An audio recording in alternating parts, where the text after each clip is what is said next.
What up, Golden Age family? Hey, man, first and foremost, I just want to say I appreciate you all for just having a good time playing NCAA. I really like this game, and so I'm glad to just kind of be your commissioner, run the league, and uh, just have fun, man. It's a fun game, and I hope you all are recruiting and kind of hanging in there because I think that if you log on, you do your recruiting, you play your game, you can really enjoy this game. It's different than Madden, and so I know a lot of people have been struggling with those differences, and thus have left the league.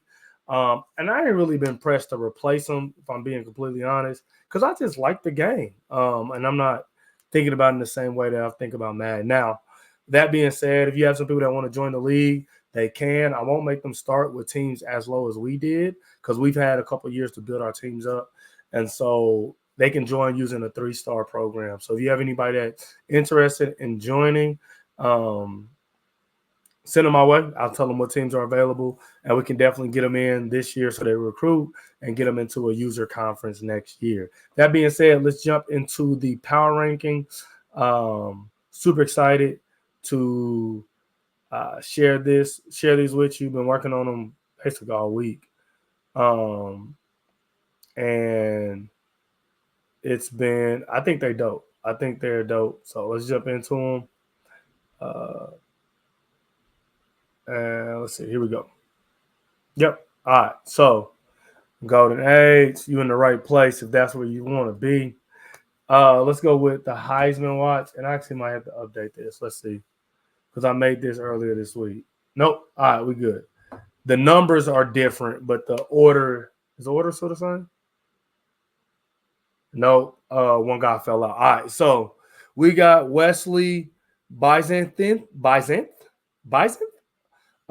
He is a senior outside linebacker who is going. I don't know how Vandy's getting all these TFLs and sacks. I think he's up to 19 sacks. I got the game on. Let me go check. I think he's up to 19 sacks. I forgot to update this slide, but all the other slides on the teams and stuff are updated.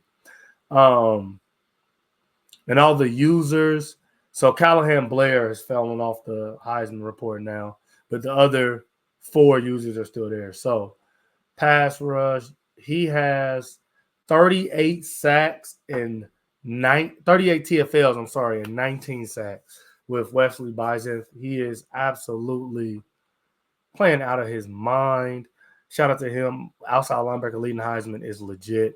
Nate Johnson, he's up to 29, 56 yards, 36 tutties, only 6 interceptions. So he is not only throwing the ball everywhere, he's being efficient with it, which is, I think, was just super dope.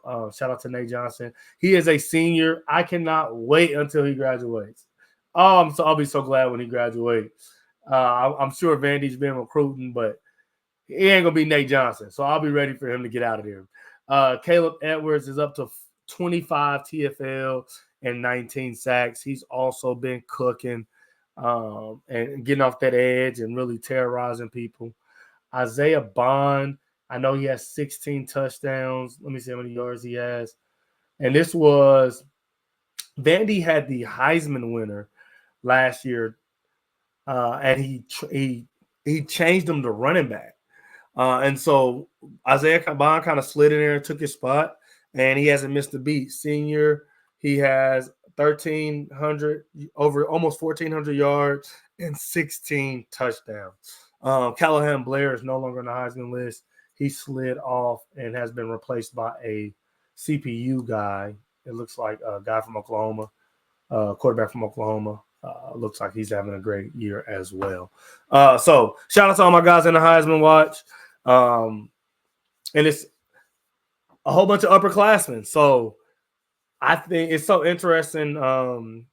It looks like all these guys are going to the NFL. So it'll be interesting to see how you replace their production next year. Hope that you all are out and doing your recruiting. All right, number 17 is the Hawaii Rainbow Warriors. Their freshman quarterback Tyree Stammer is trial by fire. He has 1,100 yards and 4 touchdowns. The issue is he's completing on less than half of his passes, and he's thrown 16 interceptions. A 1 to 4 touchdown interception rate is just not going to cut it. So hopefully, I know Hawaii's on the coach is on the hot seat. So hopefully he can find some wins so he doesn't get fired and have to start over somewhere else. Moving on, UNLV at 1-5. Now they are getting some production from their freshman quarterback, our freshman middle linebacker, Melvin Laster. He has 7 TFL, 6 sacks. That's pretty cool for a middle linebacker to kind of be playing in the backfield, playing downhill. I was looking at his stats, and it looks like he's still splitting time between the senior and freshman. Or he could have started with the senior started playing bad, and went to the freshman. So hopefully he can figure out what he's doing at quarterback, and he can put some wins together so that he's able to keep his job as well. Cincinnati Bearcats, the only user to get a Power 4 offer going into the year. His schedule has been tough. His offense has been good. His quarterback has 1,200 yards, 10 touchdowns, only 2 picks. The issue with the Bearcats has been their defense, not upholding their end of the bargain, and his schedule. He has a tougher schedule. Hopefully, I hope Cincinnati stay active. Vandy's going to move to a Power 4 conference, so they'll be in your conference next year for sure. And Louisiana, if he stays, will probably be moving into a Power 4 conference. Either if he switches team, he's going to get a Power 4 team as well. But either way, I'm going to move him up too. So those are 2 teams. You have some more user games is basically what I'm saying. So hang in there, stay active, and keep recruiting. You have the conference prestige we all wish we had. Get some 4 and 5 stars to come to Cincy. Boise State. The reason I got Boise State higher than Cincy, even though they got more losses, is Boise has a good win. And so Boise beat USF, which is a top 25 win. And so that's why I have them above them. They lost probably the best player in college football in real life, Ashton Jeanty, to the NFL. But Jambris Dubar has replaced them, and he's getting 5.6 yards per carry. The issue is Malachi Nelson and his 19 interceptions. That's a picture of Vanderbilt of Virginia.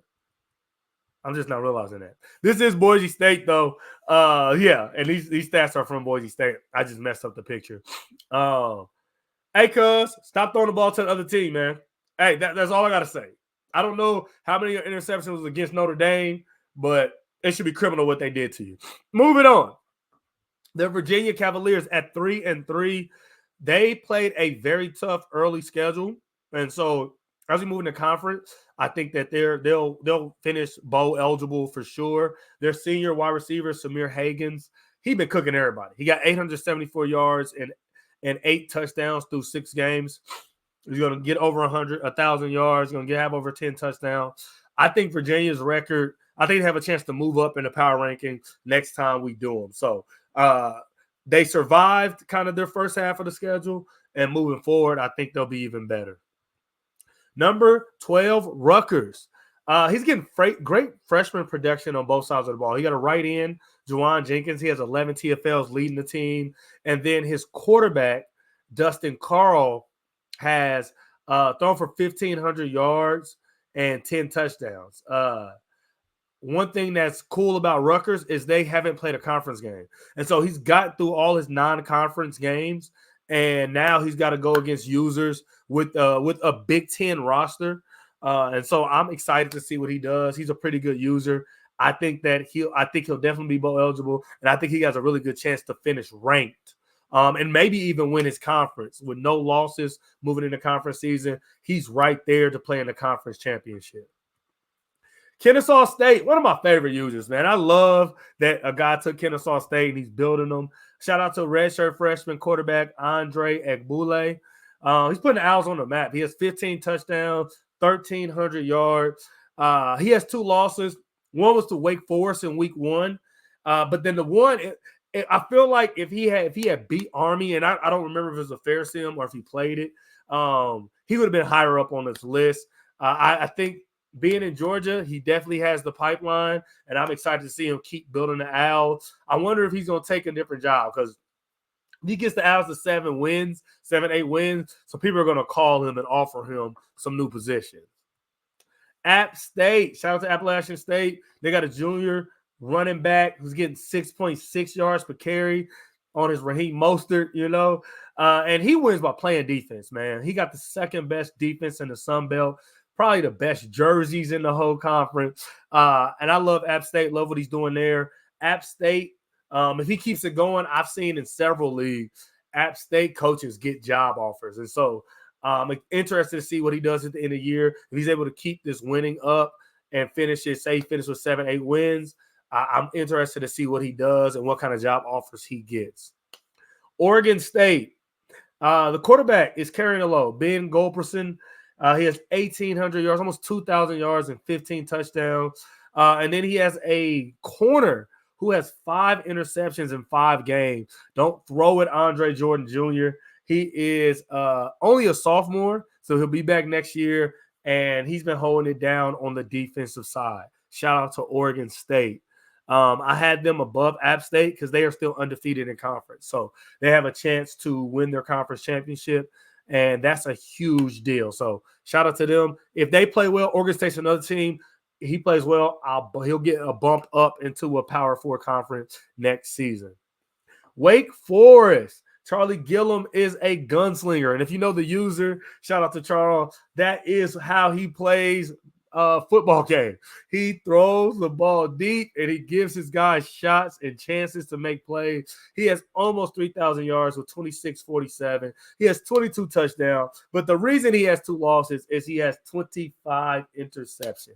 But his losses are to 2 ranked teams. He's only lost to number 8 Purdue and number 22 James Madison. And so I think he's very much alive at 1-1 in the conference for a shot to win the conference championship and to play in that game. And so he just got to keep it up. If he can get his interceptions down and keep slinging the ball all over the field to all his wide receivers, he will have a chance to be at the end, to have a chance at the college football playoffs for sure.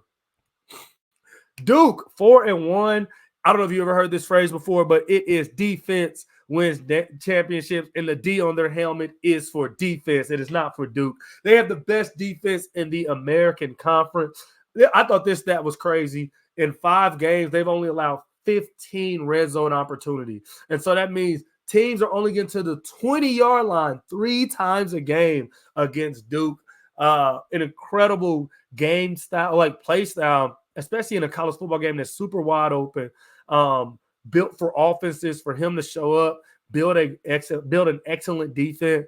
I think will make him a tough out for anybody. He got a bad loss, though. He lost to Tulsa, who's 2-4. And so I'm not sure if it was a fair sim or if he played it, but I think Duke has a shot to make some noise, to make some real noise. All right.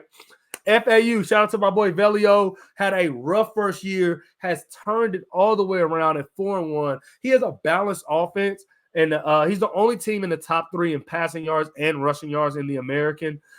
His freshman quarterback is Manny Duval, and he hasn't been perfect. He's been good enough, though, and he's at 1,700 yards and 14 touchdowns with 14 interceptions. I'm sure Coach Caldwell wants him to get those interceptions down, but he's letting them kind of go through those growing pains. He lost to New Mexico State, who's also 4-1, and so I think that that's not a bad loss. And I honestly, if he's probably 2 wins away from cracking that top 25 and being ranked. So shout out to FAU. I'm glad he stuck with the league, and I'm super impressed by what he's building this year. USF, the first ranked team on the list, number 21, USF. He stole Lenoir Sellers from me, and I know he's gonna try to transfer again because he's thrown more interceptions than touchdowns. Forget you, USF. But no, I'm sorry, that's neither here nor there. The only reason that I think he's not in the top 15 or maybe even top 10 is he lost a thriller to Boise State early in the year, and Boise's bad. Dante, you suck. And so if he hadn't lost to Boise, I think USF would be in the top 10 right now because that had dropped him some in the ranking. But his jerseys are fire. He got the South Florida pipeline. He's building something dope in USF. This is another guy who I have on the lookout for those coaching positions, the coaching carousel at the end of the year to see what he does with it. Shout out to me. You know what I'm saying? First and foremost, I want to go shout out to me. Shout out to James Madison, man. We got 2 edge rushers, a senior and a freshman on both sides. They've combined for 26 TFLs and 9.5 sacks. I had to take a Fearsome loss. I got busy and I couldn't play before I advanced. And so that hurts. I feel like I would be in the top 15-ish if I had beat UConn, who also has a good record. It was a CPU Fearsome, so I'm upset about that. But we're building something dope in Virginia. I wish we had some better recruits, but it's been fun, and I like the direction we're headed. And I don't know if I'm changing jobs or not after this year. I kind of want to build something in James Madison, but we'll see who calls me. Okay. Shout out to Louisiana. Got the dopest scheme in the league. I love the way he played on offense and defense. I think he has the best edge rusher in the nation because the guy who's leading the Heisman for Vandy has another guy on the other side who's also killing. This guy, Caleb Edwards, is doing it himself, man. He looked like LT out there. 25 TFLs, 19 sacks. And then shout out to Elijah Davis, who Louisiana's coach felt was snubbed last year from the Heisman and Best Running Back Award. He's still going to get 5.5 yards a carry, backpacking that offense, that the triple option he's running. And so they are number 3 in the power rankings, but number 18 ranked. They took one loss to Missouri, who is also ranked. It was a Fearsome loss for him too. Number 23 Missouri on the road, not a bad loss at all. So I think he has a really good shot to be in the college football playoff. And because this is his second year kind of killing out of Louisiana, I think he's going to get a really good Power 4 job offer. So we're going to see what he does afterwards.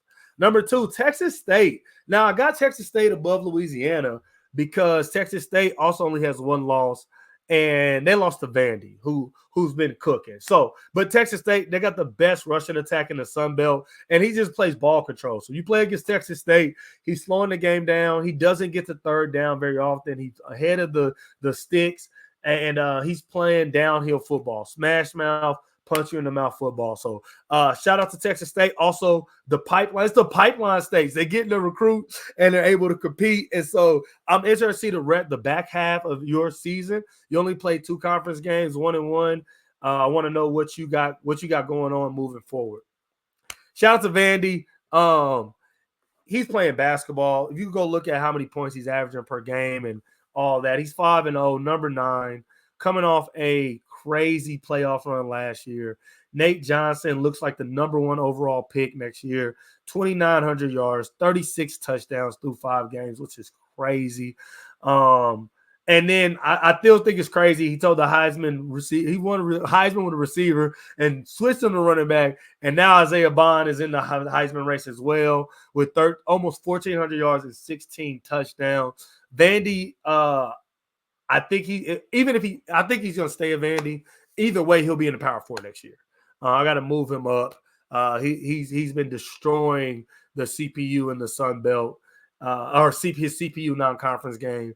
And so excited to see kind of what he does moving forward and to see him get into some conference games and get some users. So he's 2-0 in conference in the Sun Belt. Excited to see how that looks once he gets against some users, if they can stop or slow down his crazy offense. Now, moving to college football playoffs, I want to see 4 or 5 guys make the playoffs this year. So win your games. You've won guys with 1 losses. Stay active. Don't take no bad Fearsome losses, all right? Stay active. Make it to the playoffs. I know we'll have 3 teams for sure with Louisiana, Vanderbilt, and James Madison. You already know what it is.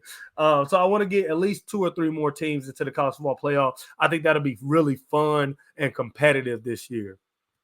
Lastly, don't forget your freshman upgrades. If you haven't done them, I'm not going back and doing no more. But moving forward, every time you stream, you can get an upgrade on a true freshman. +2 to any stat that's not physical. So other than speed, strength, throw power, jumping, anything else you can get an upgrade on. Okay. Acceleration. So put those there's a tab that says freshman growth. Put it there. this is a great way for you to help improve one of those recruits you got on campus. And I hope that you guys stay active. We've got more. It looks like all our conference games are on the back half of the season, and so it's going to be very fun and very competitive. And y'all ask for user games. Schedule your games, y'all. Like, y'all ask for more user games. We have more user games. I'm tired of giving force wins to user versus user. Schedule your games, please. I'm excited to see your streams and see you all keep playing. And until next power ranking, if you don't like your spot, do something about it. Peace.